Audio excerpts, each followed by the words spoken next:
The story begins in the vast, unforgiving deserts of ancient China, where a rugged group of European mercenaries and robbers is desperately fleeing for their lives. These aren't just ordinary thieves. They are fearless, greedy, and willing to risk everything. The mercenaries had stolen valuable cargo, hoping to trade it for unimaginable riches. But the soldiers are like wolves on the hunt. They never give up.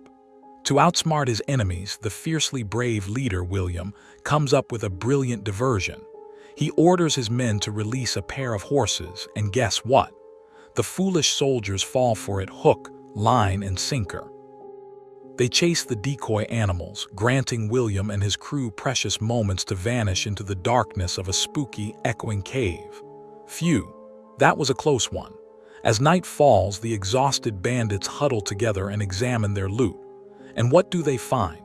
A strange, powerful lodestone, a mysterious magnet unlike anything they've ever seen. But wait, there's more. William confides in his closest companion, Piero Tavar, about their real mission.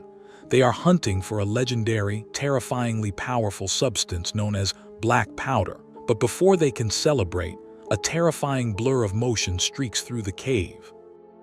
An invisible creature, moving with supernatural speed, brutally slaughters 3 of their men in an instant.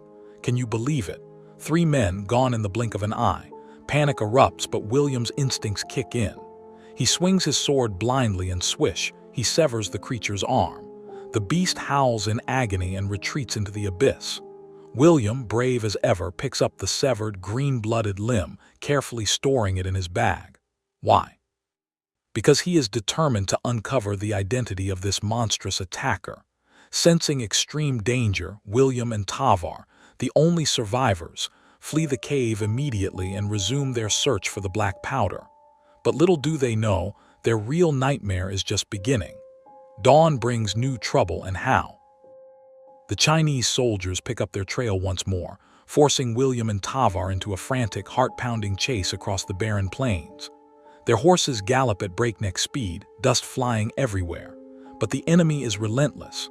Finally, the 2 fugitives stumble upon an architectural marvel that leaves them utterly speechless, the Great Wall of China. But wait, is this sanctuary or a trap? Their relief is short-lived as a lethal shower of arrows rains down from the battlements. Trapped between the archers above and the pursuing cavalry behind, William makes a split-second decision. He surrenders. He raises his hands and hopes the Chinese will spare his life. They are captured, bound, and brought before the stern General Shao and the fierce commander Lin Mi, a formidable female warrior who, surprise, speaks perfect English. And then the shocker. When General Shao spots the severed monster arm in William's belongings, the entire court erupts in astonishment. Gasps echo through the hall.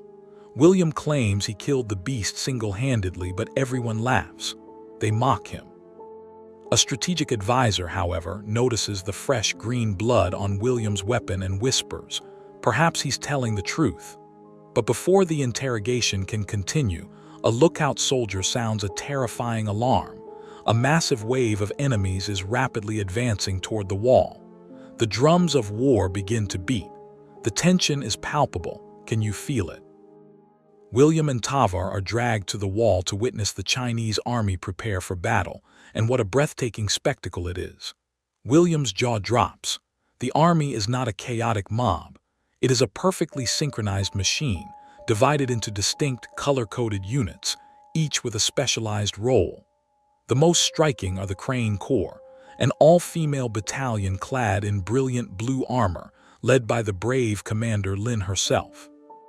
They stand poised to swing over the edge of the wall and strike with deadly precision. Other units include the Bear Corps, the Deer, and the Tiger, all following their commander's orders without question. But the true horror dawns when the enemies come into view. They are not human. Thousands of monstrous, reptilian creatures known as the Tao Te charge toward the wall with savage, glowing eyes and razor-sharp teeth. Their deafening roars shake the very ground beneath them. The army retaliates with volleys of arrows and massive throwing blades, but the creatures are relentless. The monsters, with their powerful bodies and claws, begin scaling the wall like ants. The Crane Corps swings down to engage them directly, risking life and limb. But despite their bravery, many soldiers are brutally killed. One monster even breaches the wall, causing absolute chaos. Soldiers scream. Blood spills everywhere. In the midst of this carnage, a mysterious European prisoner, who has been imprisoned on the wall for 25 years, seizes the perfect moment. He frees William and Tavar from their chains. Together, the three men join the battle. William, using his sharpened archery skills, kills several Tao Te by shooting arrows directly into their throats and eyes. It's incredible. The creatures also have a rigid social hierarchy. A massive, colossal Queen Tao Te commands them telepathically from the rear, surrounded by her elite, muscular bodyguards. The queen controls the entire hive like a puppet master. The soldiers realize that if they can kill her, they can win this impossible war. But how? The queen orders a tactical retreat to regroup, and the monsters eerily collect the bodies of their fallen comrades. Why? To prevent the humans from researching their biology. How cunning is that? After this victorious defense, General Shao publicly honors William and Tavar, granting them a comfortable place to stay instead of a prison cell. One soldier whose life William saved comes to thank him, acknowledging the foreigner's incredible courage. But wait, is everything as it seems? At night, the mysterious prisoner reveals his true identity. He is Sir Ballard, an explorer who also came to China a quarter century ago, searching for the very same black powder. He shows William and Tavar a secret stash he has hoarded over the years and proposes a daring plan. During the next chaotic monster battle, the three of them will steal the powder and escape the Great Wall forever. Tavar is immediately on board, but William grows hesitant. A conflict stirs within him. Should he run or fight for these people? Meanwhile, the army's strategists make a crucial discovery. Examining a small magnet found among William's belongings, they realize that this stone is the reason William killed the monster so easily.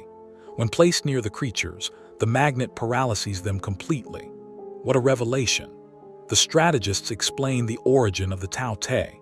Decades ago, a green meteorite crashed into a mountain in northern China. From that celestial rock, these monsters were born. Every 60 years, their numbers swell and they rise to attack China, driven by an insatiable hunger. They feast on everything and feed their queen to multiply her power and numbers. The capital city, Bianliang, home to 2 million souls, lies just 300 miles away. If the queen's strength continues to grow, the monsters will spread across the entire world. Can you imagine the horror? The stakes couldn't be higher. Tragedy strikes. When General Shao investigates a missing patrol on the Western Tower, the monsters, displaying shocking intelligence, have set a deadly ambush. A Tao Te attacks from behind, and the general sacrifices himself to save Commander Lin, taking a fatal blow. It's a heartbreaking moment. With his last breath, he appoints Lin as the new general of the Great Wall Army. A grand, somber funeral is held for the fallen leader, with thousands of glowing lanterns released into the night sky to guide his soul. Tears flow freely. Following the general's death, an old imperial record arrives, detailing a past battle 60 years earlier. That report mentions that the monsters were once paralyzed near a magnetic mountain. To test this theory, William devises a bold plan to capture a live Tao Te using a massive hooked harpoon, much like hunting a whale. But Tavar is furious. He wants to stick to the escape plan. "Are you crazy, William?" he shouts, but William proceeds anyway. In the next battle, the army successfully captures one of the beasts. When they bring the captured Tao Te into the city and place the magnet near it, the creature freezes completely, proof positive. The theory is proven right. Everyone cheers. However, the celebration is brutally short-lived. Commander Lin realizes that some soldiers are missing and investigates, only to discover a horrifying truth. The Tao Te have been digging a massive underground tunnel beneath the wall. The previous battles were all elaborate deceptions intended to distract the army while the monsters breached the wall from underneath. The creatures are already inside Chinese territory. Oh no. In the confusion, Ballard convinces Tavar to finally execute their escape plan.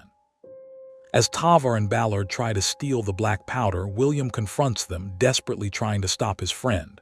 "Please, don't do this," he begs, but Ballard knocks William unconscious and the two escape. Commander Lin captures Tavar and is absolutely furious with William. Her trust is shattered. "You betrayed me," she screams. But a soldier testifies that William was genuinely trying to prevent the treachery. Still, Lin orders William imprisoned. He hangs his head in shame. Learning that the Tao Te are heading straight for the capital, Lin takes a massive gamble. She orders a fleet of hot air balloons, powered by black powder, to fly ahead to warn the city. Lin presses on with the survivors, her heart heavy with grief.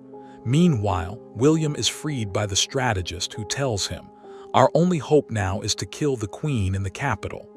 William decides to follow Commander Lin to save humanity. He won't abandon her. At the same time, Ballard arrives at the Emperor's palace with the captured Tao Te and the magnet, seeking great reward. He pulls the magnet away from the cage and releases the captured Tao Te. The monster immediately awakens and sends a powerful telepathic signal to its queen. The queen redirects her entire massive army straight to the palace. Disaster is imminent.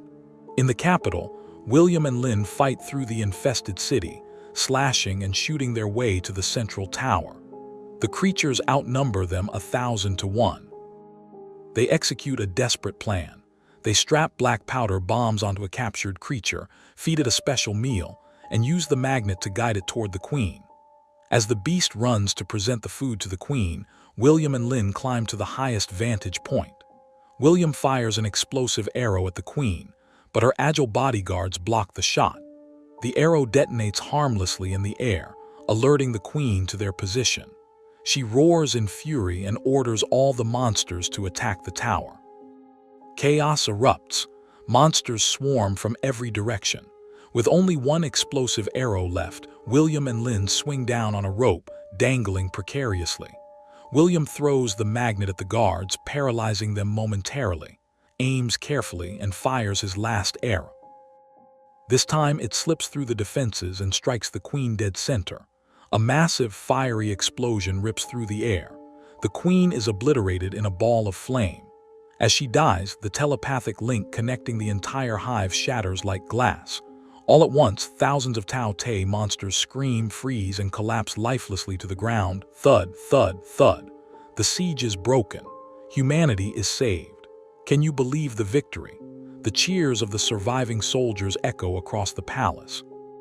William and Lin make it back to the Great Wall, battered but alive. William finds his friend Tavar imprisoned for his betrayal. The Chinese commanders give William a final, stark choice.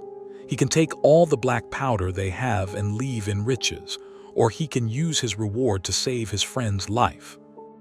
What would you choose? Without a moment's hesitation, William chooses his companion. Friendship is worth more than all the black powder in the world. He declares. Tavar is released, tears in his eyes, and the two friends prepare to depart for Europe. As they walk away from the Great Wall, William looks back to see Commander Lin watching him from the high battlements. Their eyes meet, and an unspoken bond of mutual respect and affection passes between them.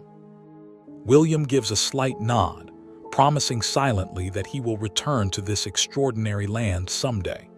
With the monsters defeated and his loyal friend by his side, William rides into the horizon, carrying the true treasure of honor and bravery.